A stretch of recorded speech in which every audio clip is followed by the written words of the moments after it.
اعوذ باللہ من الشیطان الرجیم، بسم اللہ الرحمن الرحیم۔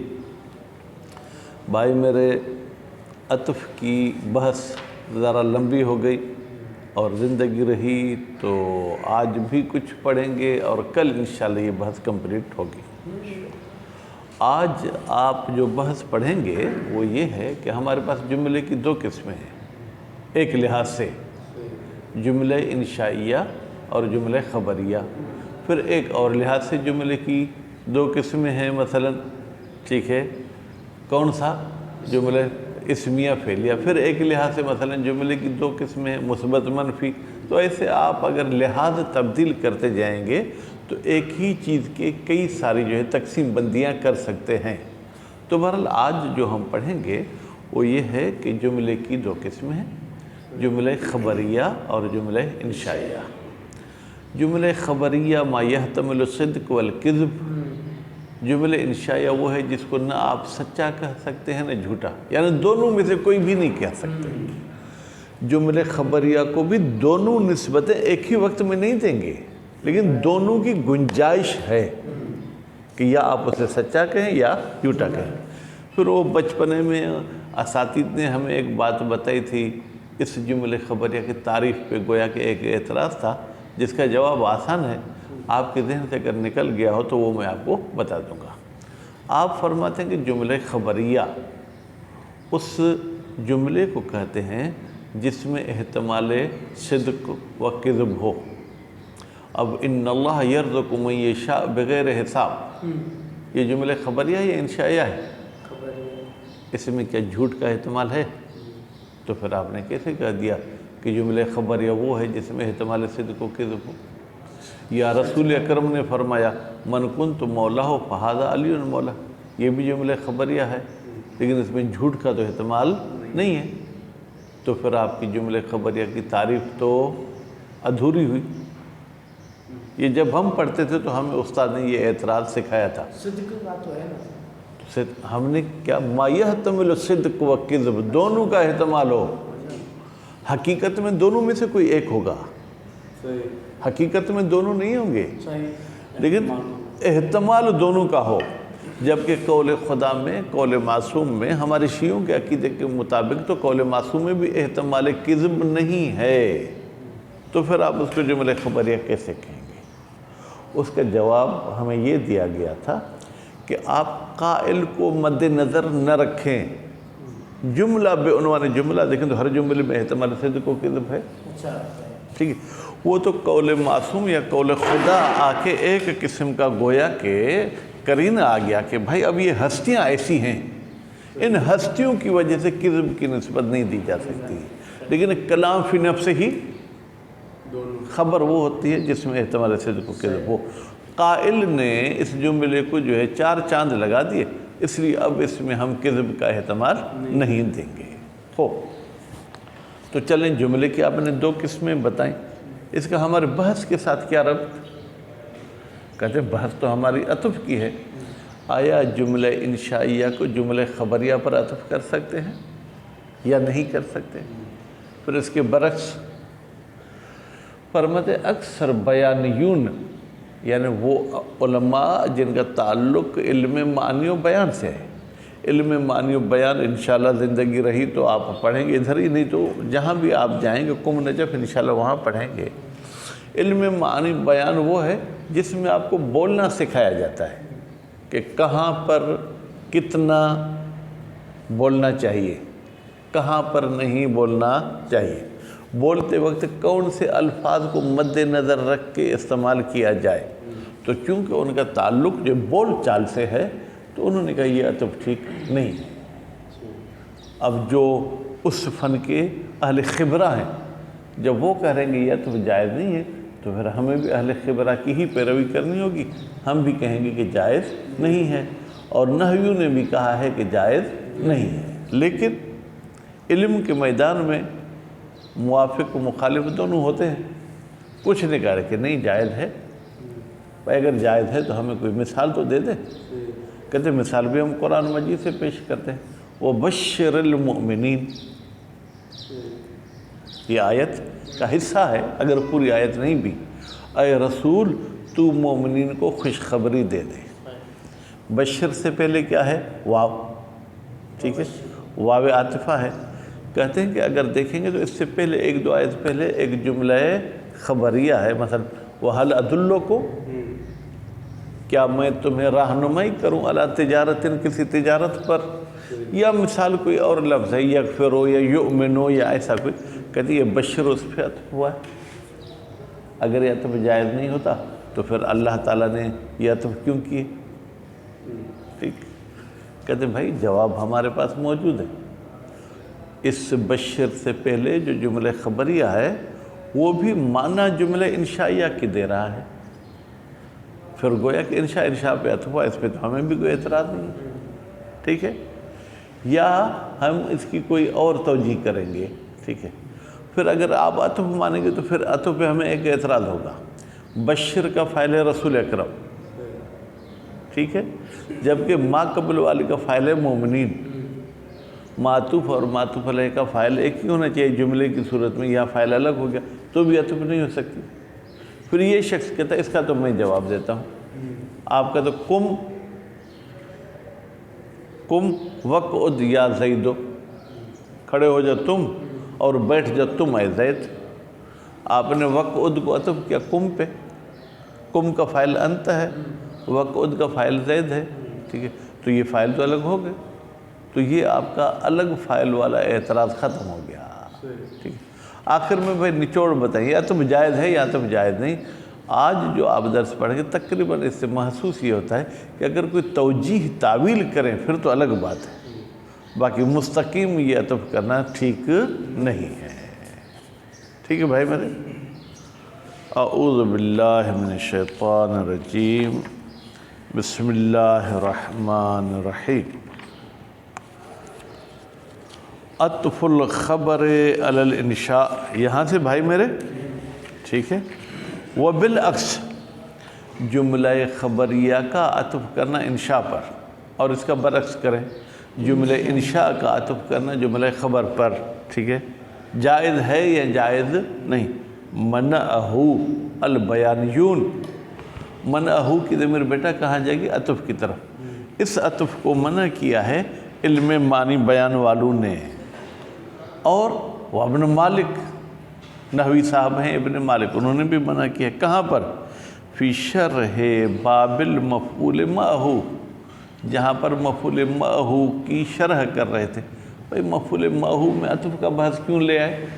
کیونکہ مفعول معہ میں واو آتا ہے، تو اس مناسبت سے کہ آیا یہ واو عاطفہ ہے یا واو بمعنی ما ہے، اس مناسبت سے اس بحث کو بھی چھیڑ دیا۔ من کتاب تسہیل، ابن مالک کی تو بہت ساری کتابیں ہیں نا، کہتے ہیں کتاب تسہیل میں یہ بات انہوں نے کہی ہے۔ وابن عصفور، یعنی وہ منع ہو ابن عصفور، اور ابن عصفور نے بھی اس بات کو کیا کیا ہے؟ منع کیا ہے۔ کہاں پر؟ فی شرح الایضاح، ان کی کتاب ایضاح اس کی بھی شرح میں، ٹھیک۔ اب صرفی سوال نہیں پوچھتا ہوں، یا ذیشان پوچھوں؟ چلے۔ وَنَقَلَهُ عَنِ الْأَكْثَرِينَ، ابن عصفور صاحب نے منع کی ہے، وَنَقَلَ الْمَنَعَ، اور اس منع کو بھی نقل کیا ہے، ٹھیک ہے جناب، کس سے؟ عن الاکثرین، اکثر علماء سے، کہا کہ میں بھی منع کرتا ہوں اس عطف کو، اور اکثر علماء بھی اس عطف کو منع کرتے ہیں۔ وَأَجَازَهُ، اب دوسرا گروپ آ گیا، وَأَجَازَهُ، اس عطف کی اجازت دی ہے صفار صاحب نے، ٹھیک ہے۔ اب وہ صفار کیا ہے؟ تلمیذ ابن عصفور، ابن عصفور صاحب کے شاگرد ہیں، یعنی استاد کا نظریہ کچھ اور ہوا، شاگرد کا نظریہ کچھ اور ہوا۔ وَجَمَاعَةٌ، ایک صفار نہیں ہے بلکہ ایک جماعت نے بھی اجازت دی ہے اس عطف کی، مستدلین، در حالی کے صفار صاحب اور اس جماعت نے استدلال پیش کیا بنحو قولہ تعالی، صرف ایک قول خدا نہیں ہے، بنحو قولہ تعالی، اللہ تعالیٰ کے اس قول جیسے جملوں سے۔ وبشر المؤمنین، اے رسول تم خوشخبری دے دو کس کو؟ مومنین کو۔ سورہ صف آیت نمبر 13۔ اچھا، اب اس میں پورا ربط انہوں نے نہیں دیا، بس یہ جملے معطوفہ کو بیان کیا، معطوف علیہ کو بیان نہیں کیا۔ وہ جملہ معطوف علیہ کیا ہے؟ ظاہراً وَنَصْرٌ مِّنَ اللَّهِ وَفَتْحٌ قَرِيبٌ وَبَشِّرِ الْمُؤْمِنِينَ، تو نصر من اللہ وفتح قریب یہ جملے خبریہ ہے۔ وقال زمخشری فی جوابہم، زمخشری نے کہا ہے فی جوابہم، صفار اور جماعت کے جواب میں، کہ بھائی یہ جو آپ کہہ رہے ہو کہ یہ جملے خبریہ پہ عطف ہو رہا ہے، ہمارے پاس اس کا جواب موجود ہے۔ ان العطف لتؤمنون، کہتے ہیں نصر من اللہ پہ عطف نہیں ہے بلکہ تؤمنون پہ عطف ہے، ٹھیک ہے۔ تؤمنون، تؤمنون کا فاعل کون ہوگا؟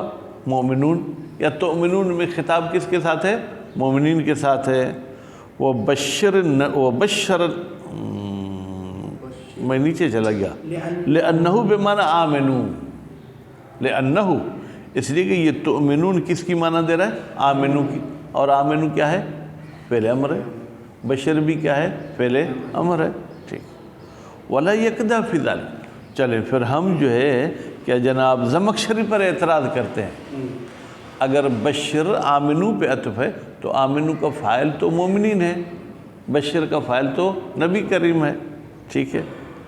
ولا یکدہ، وہ اعتراض مقدر کو مد نظر رکھتے ہوئے کہتے ہیں کوئی قباحت نہیں ہے کس بات میں؟ فی ذالک، اس عطف لینے میں، ان المخاطب بالتؤمنون المؤمنون، بتحقیق تؤمنون میں جن کے ساتھ خطاب کیا جا رہا ہے وہ کون ہیں؟ مومنین ہیں۔ وہ ببشر نبی، اور بشر میں جس کے ساتھ بات کی جا رہی ہے وہ کون ہے؟ نبی ہے۔ ولا، تو اس میں کوئی قباحت نہیں ہے۔ ولا ان یقال فی تؤمنون انہ تفسیر للتجارت ولا طلب، اچھا، اور اس میں بھی کوئی قباحت نہیں ہے کہ کوئی شخص کہے کہ تؤمنون آمنو کی معنی میں نہیں ہے، تؤمنون نتیجے میں تؤمنون کو ہم انشاء نہیں مانتے۔ ولا ان یقال، ولا ان یقال یعنی ولا یکدہ ان یقال، اور اس میں بھی کوئی قباحت نہیں ہے کہ کہا جائے کہ تؤمنون انہو تفسیر للتجارت، یہ تو بھئی تجارت کی تفسیر کر رہا ہے۔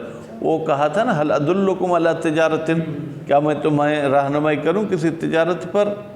جب اس تجارت پر تمہاری رہنمائی ہو جائے گی تو تؤمنون، پھر تم بھی ایمان لے آؤ گے۔ تو گویا کہ تجارت کی یہ تفسیر کر رہا ہے، لا طلب، یہ طلب نہیں ہے۔ وَإِنْ يَغْفِرْ لَكُمْ جواب الاستفہام، کہتے ہیں اگر تؤمنون یہ تفسیر ہے تجارت کی تو اس کا کوئی جواب بھی ہے کیا؟ کہتے ہیں کوئی جواب نہیں ہے، بلکہ ہم یوں کہیں گے وَإِنْ يَغْفِرْكُمْ جواب الاستفہام، یہ تؤمنون کا جواب نہیں ہے کہ تؤمنون کو ہم مجزوم مانیں، آمنو وغیرہ کی معنی میں مانیں، بلکہ یغفر لکم جواب ہے ایک استفہام کا۔ وہ استفہام کہتا ہے حل ادلکم، حل کا جو ہے کیا ہے وہ جواب ہے۔ تنظیم لن لسبب سبب، ہم فرض کرتے ہیں سبب سبب کو، کیا مطلب؟ کہتے ہیں ادل سبب ہے کس کا؟ تؤمنون کا، پھر تؤمنون سبب ہے کس کا؟ نجات کا، تو ادل سبب ہوا کس کا؟ تؤمنون کا، تؤمنو سبب ہوا کس کا؟ مثال نجات کا۔ تو گویا کہ ادل سبب کا سبب ہے، ٹھیک ہے۔ تو ہم اس طریقے سے کہیں گے وہ ہوا دلالت، ٹھیک ہے، وہ سبب کیا تھا؟ دلالت، منزلت سبب۔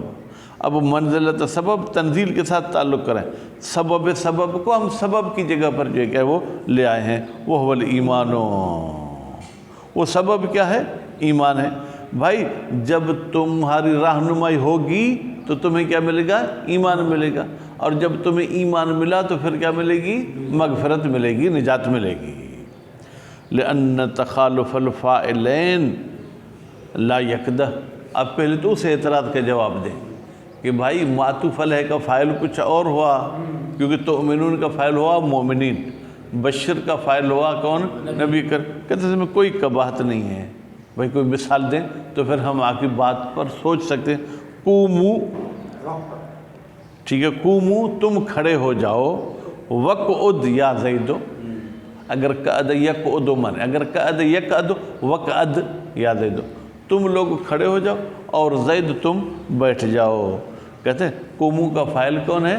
انتم، یا واو کو کہہ لو، ٹھیک ہے، اور دوسرے کا فاعل زید ہے۔ وَلِأَنَّ تُؤْمِنُونَ لَا يَتَعَيَّنُ لِتَفْسِيرٍ، اچھا وہ دوسری جو آپ نے بات کہی کہ تؤمنون تفسیر کرے، کہتے تفسیر کا احتمال ہے لیکن لا يتعین لتفسیر، معین نہیں ہے کہ ہم اس کو مفسرہ مانیں، ٹھیک۔ سلمنا، اگر ہم تسلیم بھی کر لیں کہ یہ تؤمنون تفسیر کر رہا ہے، ولیکن یحتمل انہو تفسیر مع امر، تفسیر کے لیے تو بھئی جملے خبریہ کا ہونا ضروری نہیں ہے، جملے انشائیہ بھی تفسیر کر سکتا ہے، مفسرہ مانتے ہوئے پھر بھی ہم کہتے ہیں کہ یہ امر ہے، ٹھیک ہے۔ وَذَلِكَ بِأَنْ يَكُونَ مَعْنَى الْكَلَامِ سابق، بھائی اگر اس کو آپ امر مانیں گے تو پھر کلام سابق کی معنی کیسے کریں گے؟